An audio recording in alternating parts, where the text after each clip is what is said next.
Okay. Hey, and welcome back to one other okay video. श्लोक यत्र विश्वमेदं भाति कल्पितं रजसर्पवत् आनंदं परमानंदं स वदश्च सुखम चरः सामान्य अर्थ। यह विश्व जिस प्रतीत से दिखता है वह भ्रम है, अर्थात रस्सी में सर्फ देखने जैसी वृत्ति है। इसी अस्पष्टता के कारण मनुष्य दुखी है। वास्तविकता का जिसे बोध हो गया वो परम सुख में रहता है। ओके, विशेष विवेचना। विश्व की वास्तविकता क्या है? कोई बार व्यक्ति को रस्सी भी सर्फ की भांति दिखाई पड़ता है और इसका कारण भय है। कभी सर्फ को देखा, उसके बारे में सुना, उसकी दंश प्रवृत्ति के बारे में, तो रस्सी देखकर भी भय लगने लगता है। अष्टावक्र इसी स्थिति को स्पष्ट करते हैं। वे कहते हैं कि विश्व रस्सी ही है, परंतु अज्ञानी उसे सर्प समझकर भयभीत होता है। विश्व एक माध्यम है जिससे जीवात्मा को अपने अपने दृष्टिकोण द्वारा भौतिक या आध्यात्मिक प्राप्ति होती है। जो रस्सी में सर्फ नहीं देखता और यथावत संसार को अनित्य मानकर अपने बोध से व्यवहार करता है, वह परम सुख को प्राप्त करता है। विश्व को भय के कारण रस्सी या सर्प जैसी दुविधा मानने वाले अज्ञानी वास्तव में इस कल्पित विचार में से भौतिक सुखों के उपभोग में लीन हो जाते हैं। वो विश्व द्वारा प्राप्त अनेक भौतिक सुविधाओं को मात्र अपने लिए एकत्र करने में जुट जाता है। अज्ञानता का प्रतीक है।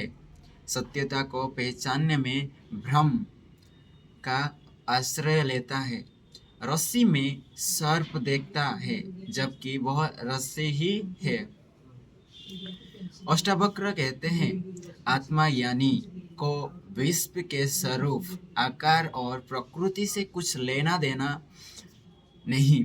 उसे विश्व की भौतिक सुविधाओं में तनिक भी रुचि नहीं। आत्मज्ञानी को विश्व के भूत, भविष्य और वर्तमान से कुछ लगाव नहीं होता, क्योंकि वो जानता है कि विश्व अनित्य है, यह है भी और नहीं भी है। स्थायित्व विश्व की प्रकृति नहीं है, जबकि आत्मा चिरस्थायी है। विश्व क्षण प्रतिक्षण परिवर्तन चक्र से प्रभावित होता है, परंतु आत्मा शाश्वत चिर है। अष्टावक्र अपने शिष्यों को विशुद्ध बोध का ज्ञान देकर कहते हैं कि रस्सी या सर्प के फेर में मत पड़। आत्मा बोध प्रथम मान है और सभी आनंद परमानंद को भोगते हुए सुखपूर्वक विचरण कर। और ये श्लोक also I read in previous video, but again I read. Okay, श्लोक मुक्त अभिमानी मुक्त ही बोध अभियान मान्योपि कि वदन्ति हो सत्ययं य मतिः सा गतिर्भवते।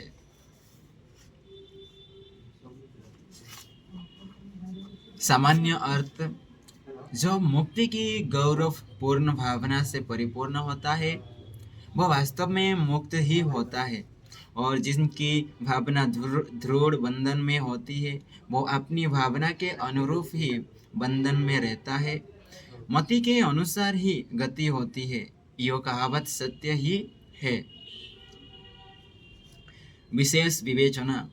संसार में कौन मुक्त है और कौन अमुक्त, यह उसकी अपनी बुद्धि के द्वारा तय होता है। अज्ञानी और अहंकारी तो घोर बंधन में रहकर भी स्वयं को मुक्त या इच्छा स्वामी मानता है, जैसी दृष्टि वैसी सृष्टि।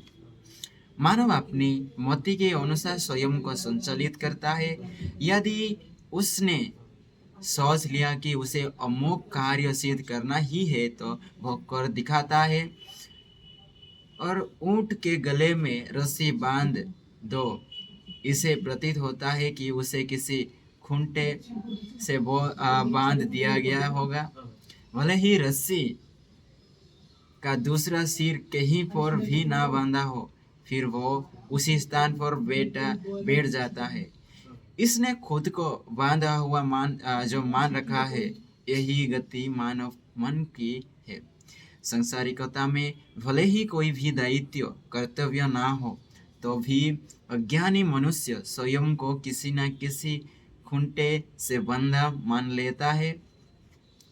वह बोधहीन है। वह शरीर को ही सर्व सुख का माध्यम मानता है और बद्धता का भागी बनता है। अष्टावक्र कहते हैं कि अपनी मति को मुक्ताभिमानी बनाओ तो गति भी उसी के अनुसार होगी। यदि तुमने खुद को बांधा हुआ मान लिया है तो तुम बांधे ही रहोगे, मुक्त नहीं हो सकते। दृष्टि का विस्तार करो, तभी तो सृष्टि का दिग्दर्शन होगा, अर्थात आत्मा परिचय होगा। And next sloka is Atmam Sakhir Vivuh Purna Eko Mukta Sischad Kriyah असंग निस्पृह शांत ब्रह्मास्त संसार वनेव। सामान्य अर्थ, आत्मा को संसारिक रूप में देखने वाले अज्ञानी नहीं जानते हैं कि वे पूर्ण साक्षी, पूर्ण मुक्त, पूर्ण चैतन्य, कर्म रहित निराकार व असंग है। वे शांत और निस्पृह है। विशेष विवेचना, अज्ञानी मनुष्य जो आत्मा दृष्टि से परिचित नहीं और अपना दृष्टा इस वैदिकता को मानता है, शरीर को मानता है, वो आत्मा को भी संसारी ही मानता है। वो आत्मा को परमात्मा से विलग करके देखता है और वैदिक साधनों से आत्मा को परमात्मा से मिलाने का भ्रामक स्वप्न देखता है, जो पहले ही एक है, पूर्ण है। अज्ञानी की दृष्टि के वह पृथक है, दो है। जिसे आत्मा बोध होता है वो जानता है कि सत्य क्या है। आत्मा साक्षी है, समस्त कर्मों और फलों का ऐसा साक्षी जिनसे उसका संबंध तक नहीं, बस तटस्थ देखता है। आत्मा मुक्त है क्योंकि किसी भी प्रकार की आसक्ति उसे नहीं होती, आसक्ति नहीं होती। आत्मा व्यापक है, अक्रियाशील है और इच्छाओं से रहित है।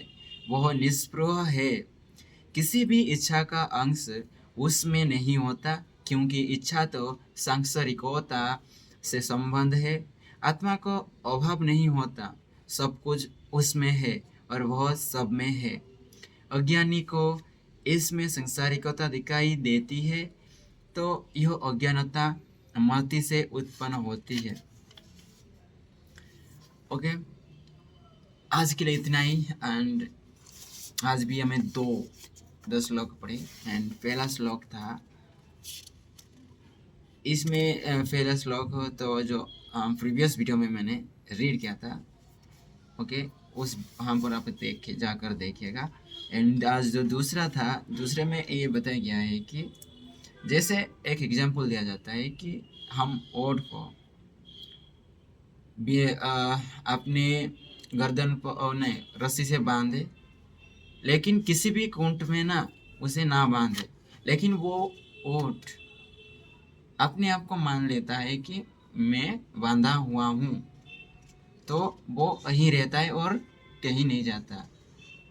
ऐसे ही मनुष्यों की अपनी लाइफ में भी होता है कि भाई हम एक जगह है, क्या हमें बांधा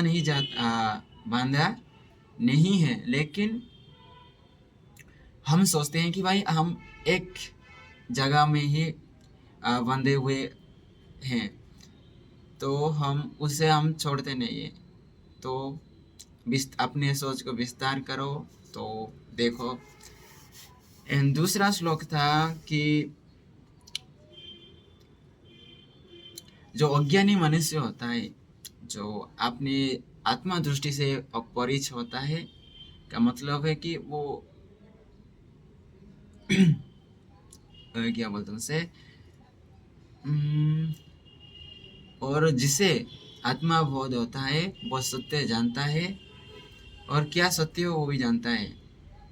एंड जो हम इच्छा है, जो वो भौतिकता है, संसारिकतावादी है, जो हमारी आत्मा होती है, जो वो निराकार इच्छा रोहित, एंड उसमें सब कुछ है, एंड वो सबके अंदर है। ये था दूसरा श्लोक आज था। तो मिलते हैं नेक्स्ट वीडियो में और एक अनदर श्लोक के साथ। ओके, तब तक बाय। Okay, thank you.